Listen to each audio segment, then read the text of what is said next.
Question 3, we're to define the term electric field. And that's easy. An electric field is the region of space where the force of an electric charge can be experienced. And that's for 3 marks. In my opinion, a very easy 3 marks if you are prepared, if you have studied. B, we're to draw the electric field formed between the parallel plates shown in figure 3. So they are 2 parallel plates, so our field will be uniform, meaning that our arrows will go directly in between the positive and the negative charges that are right next to each other on the same level. The next point is to show the direction of the electric field. So you need to know or remember, in other words, that the direction of the electric field goes from positive to negative. So when you draw this electric field, all of your arrows should go from the positive towards the negative. 3 part C, a lightning strike is an example of an electrostatic hazard, where to state one other hazard of static charge. So a possible answer you could have is that one other hazard of static charge is that it can damage sensitive electronic equipment such as computer chips.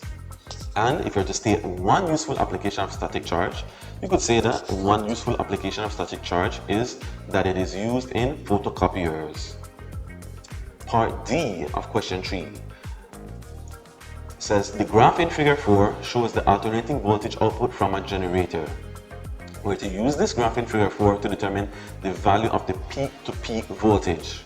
So to calculate the peak-to-peak voltage, we could subtract the lower value, which is negative 10, from the upper value, which is positive 10, and that will give us 20 volts. Or you could simply have the peak voltage multiplied times 2, and that would also give you 20 volts. Then we're to determine the period of the alternating voltage in seconds. So remember that the period is the time taken for one complete oscillation. So if we look at our graph, it starts at 0, goes up to the top of 10 in a time of 2 seconds, back to 0 when it's 4 milliseconds, not seconds, let me correct myself, down to negative 10 at 6, and back to 0 at 8 milliseconds. So the period is 8 milliseconds. That's the time it takes to go to complete one complete oscillation. You could have also found that value by looking at the peaks. The first peak is at 2 milliseconds. The very next peak is at 10 milliseconds. So 10 take away 2 also gives you 8 milliseconds. Next, we're to determine the frequency of the alternating voltage from the supply.